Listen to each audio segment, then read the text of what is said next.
রাজনৈতিক অস্থিরতা থেকে শুরু করে শ্রমিক অসন্তোষ সহ নানা কারণে টানা ৩ মাস সংকুচিত হয়ে আসছিল দেশের অর্থনীতি। তবে কাটতে শুরু করেছে কালো মেঘ, গতিশীলতা সূচকে ঘুরে দাঁড়িয়েছে সেবা নির্মাণ সহ বিভিন্ন খাত। তবে আওয়ামী লীগ ঘনিষ্ঠ ব্যবসায়ীদের দেয়া ঋণ থেকে খেলাপির হিসেব দীর্ঘ হচ্ছে ক্রমশ। এদিকে লেনদেন মন্দায় ঢুকছে দেশের পুঁজিবাজার। এ নিয়ে আজকের বিস্তারিত সাথে বন্দর ও হাটের খবর নিয়ে ভাগশেষ আয়োজনে আপনাদের সাথে আছি আমি Tanjim Shafin. Metropolitan chamber of commerce and industry ও পলিসি এক্সচেঞ্জ প্রকাশিত অর্থনীতির গতিশীলতা সূচকে ৩ মাস পর দেখা গেল ইতিবাচকতা। আশার সঞ্চার করেছে নতুন কর্মসংস্থান ও রপ্তানি আদেশ। আমরা দেখে নেব বিস্তারিত। পিএমআই সূচক ১০০ পয়েন্টের মধ্যে ৫০-এর নিচে থাকলে বোঝা যায় অর্থনীতি সংকুচিত হচ্ছে। যখন ৫০-এর ঊর্ধ্বে ওঠে এই সূচক তখন বোঝা যায় অর্থনীতির আকার বড় হচ্ছে বা প্রসারিত হচ্ছে।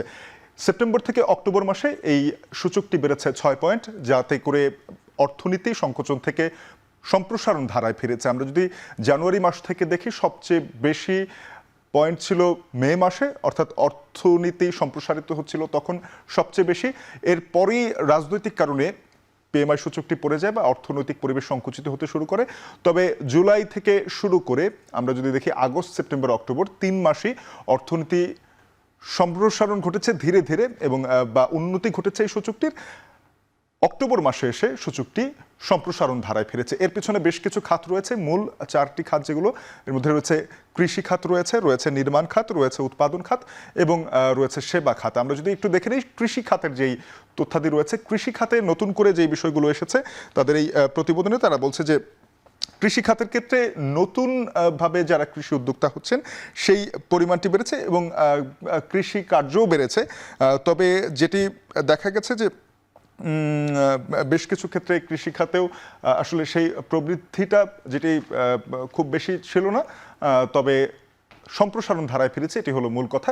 কৃষি খাতে আমরা দেখছি যে জুলাই মাসে ৩৫.৪ পয়েন্টে এসে দাঁড়িয়েছিল পিএমআই সূচক, যেটি অক্টোবর মাস শেষে দাঁড়িয়েছে ৫৩ পয়েন্টে, অর্থাৎ কৃষি খাতেরও সম্প্রসারণ ঘটছে। তবে কিছু সীমাবদ্ধতা এখনো এ খাতে রয়ে গেছে। এরপরে আমরা যদি উৎপাদন খাতের চিত্র দেখি, উৎপাদন খাতে বিভিন্ন ধরনের প্রতিবন্ধকতা ছিল, তারপরেও নতুন আদেশ যেগুলো রয়েছে উৎপাদনের সেগুলো বেড়েছে, পাশাপাশি বেড়েছে নতুন করে রপ্তানি এবং ফ্যাক্টরি আউটপুট এবং ক্রয়, এগুলো সব কিছুই বেড়েছে। যার ফলে আমরা দেখছি যে উৎপাদন খাত যেটি সম্প্রসারণ ধারায় ফিরেছিল সেপ্টেম্বর মাসে, অক্টোবর মাসে সেখান থেকে আরও খানিকটা উন্নতি হয়েছে। এবার যদি আমরা নির্মাণ খাত দেখি, নির্মাণ খাত এই যেই সময়কালের কথা বলছে এই সময়ের মধ্যে সবচেয়ে বেশি ক্ষতিগ্রস্ত হয়েছে বা বাধাগ্রস্ত হয়েছে আমরা বলতে পারি নির্মাণ খাতে।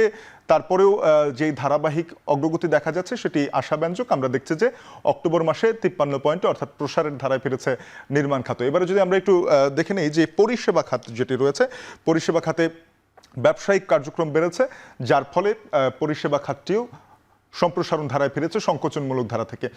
অর্থাৎ এই সকল কিছু মাথায় নিয়েই পারচেজিং ম্যানেজার্স ইন্ডেক্স বা ক্রয় ব্যবস্থাপক সূচক যেটি রয়েছে সেটির সার্বিক সূচকে উন্নতি হয়েছে এবং সার্বিকভাবে বলা যায় যে অর্থনীতির সংকোচন থেকে সম্প্রসারণের ধারায় ফিরেছে। তারপরেও সেই সম্প্রসারণ খুব বেশি নয়, বা আমরা খুব বেশি পয়েন্ট কিন্তু ৫০-এর উপরে দেখতে পাচ্ছি না। তবে এখানে আরও বেশ কিছু বিষয় উল্লেখ করা হয়েছে, যদিও বলা হচ্ছে যে স্থানীয় বেশ কিছু চ্যালেঞ্জ রয়েছে, যার মধ্যে রয়েছে শ্রমিক অসন্তোষ, বিভিন্ন ধরনের প্রোটেস্ট এবং আমাদের আইন, ল অ্যান্ড অর্ডার যে সিচুয়েশনটি রয়েছে সেটিও এখনো পর্যন্ত আশাব্যঞ্জকভাবে উন্নতি করতে পারেনি। যেই খাতগুলোতে উন্নতি করলে দেখা যাবে যে এই প্রবৃদ্ধি আরও তড়িৎ গতিতে হচ্ছে। বিগত সরকারের আমলে সরকারের ঘনিষ্ঠজনরা নামে বেনামে ব্যাংক থেকে বিভিন্ন সময় টাকা ঋণ নিয়েছেন, যার বেশিরভাগই তারা অনেকেই আত্মসাৎ করেছেন এবং সেই আত্মসাতের তথ্যগুলো অনেক ক্ষেত্রে গোপন করা হয়েছিল এবং গোপন করার জন্য আগের যেই প্রশাসকরা ছিলেন তারাও সাহায্য করেছেন। এরপরে যখন নতুন সরকার ক্ষমতায় আসে, এরপরে কিন্তু আমরা ব্যাংক খাতের প্রকৃত চিত্র ধীরে ধীরে পাচ্ছি। সেখানে বেশ কিছু জটিলতা রয়েছে, বেশ কিছু সংকট রয়েছে, যার মধ্যে সবচেয়ে বেশি যেটি বাংলাদেশকে ভোগাচ্ছে বা চিন্তিত করছে সেটি হচ্ছে খেলাপি ঋণ। এই খেলাপি ঋণের পরিমাণ বেড়ে চলেছে। আমরা যদি দেখি চলতি বছরের সেপ্টেম্বর শেষে ব্যাংকের খেলাপি ঋণের পরিমাণ দাঁড়িয়েছে 2,84,977 কোটি টাকা। জুন মাস শেষে খেলাপি ঋণের পরিমাণ ছিল 2,11,391 কোটি টাকা, অর্থাৎ 3 মাসে খেলাপি ঋণ বেড়েছে 73,500 কোটি টাকা। এছাড়া খেলাপি ঋণ গণনার যে পদ্ধতি, সেই পদ্ধতিও আন্তর্জাতিক মানদণ্ড অনুযায়ী ছিল না, যেখানে বেশ কিছু পরিবর্তন আসবে এবং এই পরিবর্তন আসার সাথে সাথে খেলাপি ঋণের পরিমাণ আরও বাড়তে থাকবে। আমরা যদি খেলাপি ঋণের টাইমলাইনটা একটু দেখে নিই, তাহলে আমরা দেখব যে মার্চ 2023 সালে খেলাপি ঋণের পরিমাণ ছিল 1,31,000 কোটি টাকায়, যেটি আসলে ধীরে ধীরে ধীরে ধীরে বাড়তে থাকলে আমরা দেখি যে 2024 সালে এসে সেটি 2 লাখ কোটি টাকা ছাড়িয়ে যায়।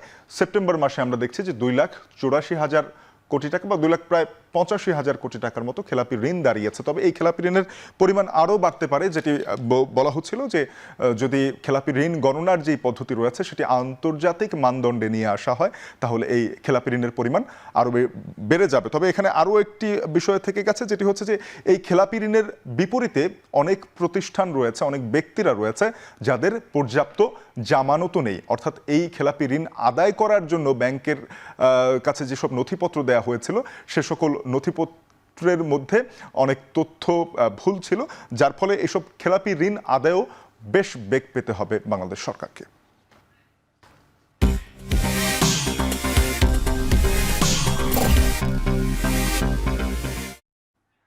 লেনদেন খরায় শেষ হয়েছে চলতি সপ্তাহে ঢাকা স্টক এক্সচেঞ্জের লেনদেন।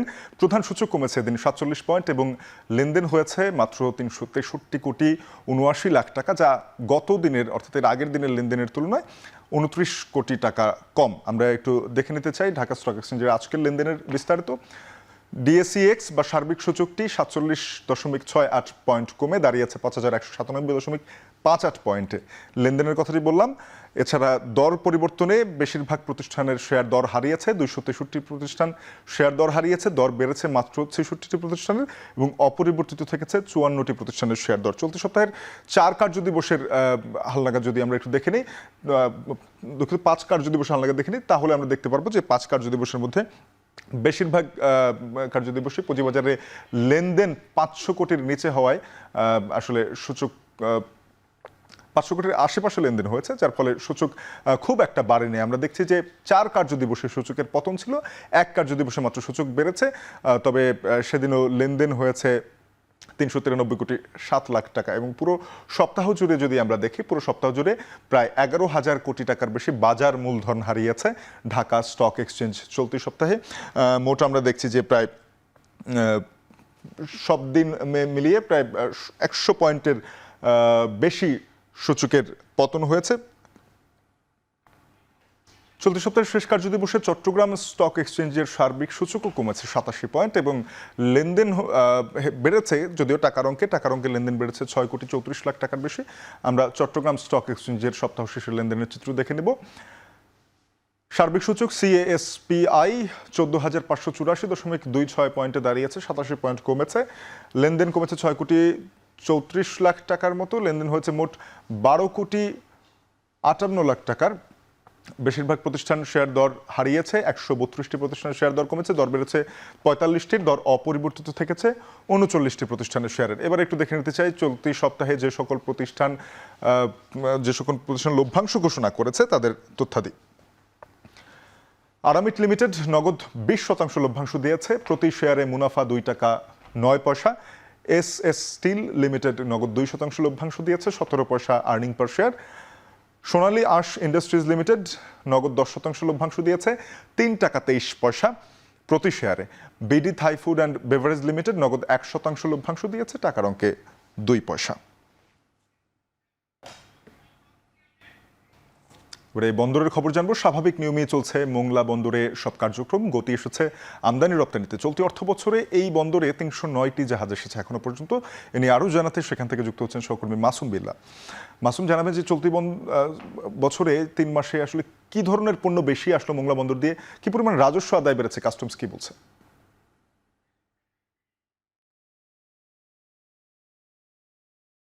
শাফিন, এই বন্দর থেকে আসলে যেসব পণ্য আমদানি হয় তার ভিতরে বেশি কিন্তু হয় সার, কয়লা, ক্লিংকার জাতীয় পণ্যই কিন্তু বেশি আমদানি হয়। আর যদি রপ্তানির কথা বলি সেক্ষেত্রে কিন্তু পাট জাতীয় দ্রব্যাদি, সাদা মাছ, চিংড়ি মাছ এগুলো বেশি কিন্তু এই বন্দর দিয়ে রপ্তানি হয়। তো আজকে যদি বলি আপনাকে, এই বন্দরে এই বছরে কিন্তু এই অর্থ বছরে এই মাস পর্যন্ত 309টি জাহাজ এসেছে। এই মাসের আজকে পর্যন্ত মোংলা বন্দরে জাহাজ আসার সংখ্যা কিন্তু 46টি। এই বন্দরে আজকে যদি ডেলিভারির কথা বলি, বন্দর দিয়ে আজকে 13টি রিকন্ডিশন গাড়ি ডেলিভারি হয়ে যাচ্ছে এবং 8 মেট্রিক টন প্রায় মেশিনারি ডেলিভারি হয়েছে এই বন্দর থেকে। কন্টেনারের কথা যদি বলি, 55 কন্টেনার ডেলিভারি হবে এই বন্দর থেকে। আমরা যখন বন্দরে এসেছি তখন দেখেছি কিন্তু বেশ কন্টেনার ভাই গাড়ি কিন্তু এখানে ডেলিভারির অপেক্ষায় আছে, তারা চালান কেটে অপেক্ষা করছে, আসলে ডেলিভারি হবে আজকে এই বন্দর থেকে। তো সবকিছু মিলিয়ে যদি বলি, বন্দরের সকল কার্যক্রম কিন্তু স্বাভাবিক আছে এবং প্রতিদিনই কিন্তু কোনো না কোনো জাহাজ এই বন্দরে আসছে পণ্য নিয়ে। বিশেষ করে কিন্তু হারবারিয়াতে কিন্তু সবসময়ের জন্য কিন্তু পণ্য খালাসের কাজ চলে থাকে। সাপ্তাহিক জাহাজ বলেন, কল্যাণবাহী জাহাজগুলো যেগুলো কিন্তু বহির্নোঙর যেটা আছে হারবারিয়া, সেখানে নোঙর করে এবং সেখান থেকে কিন্তু লাইটারেজে করে পণ্য খালাস করে থাকে এবং এই কার্যক্রমটা কিন্তু সবসময় কিন্তু বন্দরে চলতে থাকে। তো বন্দরে যদি বলি, যেটিতে আজকে একটি জাহাজ আসার কথা ছিল, গাড়ির জাহাজ 641টি গাড়ি নিয়ে, তো দুর্ভাগ্যবশত গাড়ির জাহাজটি আজকে মোংলা বন্দরে বেড়েনি। আগামীকাল জাহাজটি মোংলা বন্দরে ভেড়ার কথা আছে। রিকন্ডিশন গাড়ি 60% কিন্তু এই বন্দর থেকে আমদানি হয় এবং খালাস হয়। তো সবকিছু মিলিয়ে কিন্তু বন্দরে যদি বলি, এই মাসের 17 নভেম্বর পর্যন্ত প্রায় 5,11,000 মেট্রিক টনের মতো কিন্তু কার্গো হ্যান্ডেলিং করেছে এই বন্দর থেকে। 419 কন্টেইনার কিন্তু এই বন্দর থেকে ডেলিভারি হয়েছে। বন্দরের সকল কার্যক্রমে কিন্তু স্বাভাবিক গতিতেই চলছে এবং বন্দরের আমদানি রপ্তানি নিয়ে কিন্তু বন্দর কর্মকর্তা কর্মচারী চেয়ারম্যান সহ সকলেই কিন্তু আসলে কিভাবে বন্দরটাকে স্বাভাবিক নিয়মে চালানো যায় তার জন্য সবসময় যে কাজ করে যায়। তো এই ছিল আমার কাছে মোংলা বন্দর থেকে আমদানি রপ্তানি সর্বশেষ। তো আপনাকে ধন্যবাদ। সহকর্মী মাসুম বিল্লাহ যুক্ত হয়েছিলেন মোংলা বন্দর থেকে, জানাচ্ছিলেন আমদানি রপ্তানির খবর। এবারে জানবো হাট বাজারের খবর।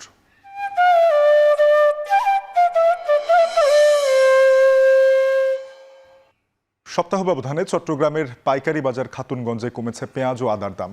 বাজারে ভারতীয় পেঁয়াজের সরবরাহ বাড়তি থাকায় দাম কমছে বলে জানান বিক্রেতারা। বিস্তারিত জানিয়েছেন সহকর্মী হোসাইন জিয়াদ। খাতুনগঞ্জের পাইকারি বাজারে এখন পেঁয়াজের পর্যাপ্ত সরবরাহ আছে এবং বলা যায় যে বাজারে এখন ভারতীয় পেঁয়াজেরই আধিপত্য বেশি, কারণ দেশি পেঁয়াজ কিংবা এক মাস আগে যে নিউজিল্যান্ড কিংবা পাকিস্তানের যে পেঁয়াজ পাওয়া যেত সে পেঁয়াজ এখন কিন্তু নেই। তবে ভারতের গুজরাট, উত্তরপ্রদেশ সহ বিভিন্ন জায়গা থেকে বিভিন্ন মানের পেঁয়াজ কিন্তু পাইকারি বাজারগুলোতে ঢুকছে এবং আমরা দেখছি যে আজকের বাজারে মোটামুটি 65 থেকে 80-85 টাকা পর্যন্ত মানভেদে পেঁয়াজ বিক্রি হচ্ছে এবং আমরা দেখছি যে ভালো মানের যে পেঁয়াজ সেটি 80 থেকে 85 টাকায় পাইকারি বাজারে বিক্রি হচ্ছে এবং খুচরা বাজারে গিয়ে সেটি 100 থেকে 110 টাকায় পর্যন্ত বিক্রি করছেন খুচরা বিক্রেতারা। আর যেটি হয়েছে যে আর 10 থেকে 15 দিন পরে বিক্রেতারা বলছেন যে দেশের যে মুড়ি কাটা পেঁয়াজ সেটিও বাজারে আসতে শুরু করবে। যদিও এই মুহূর্তে আসলে দেশি পেঁয়াজ নেই চট্টগ্রামের এই অঞ্চলে, দেশি পেঁয়াজটি পাওয়া যাচ্ছে ঢাকা সহ উত্তরবঙ্গের যে অঞ্চলগুলো সেখানে। তো এখানে মুড়ি কাটা পেঁয়াজ যখন উঠবে তখন তারা আশা করছে যে পেঁয়াজের এই দাম আরও খানিকটা কমে আসতে পারে। তবে ব্যবসায়ীরা যেটি আশার কথা বলছেন যে অন্যান্য বছর সেপ্টেম্বর অক্টোবর মাসের দিকে ভারত পেঁয়াজ রপ্তানি বন্ধের ঘোষণা দেয়, সেই প্রেক্ষিতে দেশের বাজারে আসলে এক ধরনের হাহাকার তৈরি হয় এবং দাম বাড়তে থাকে।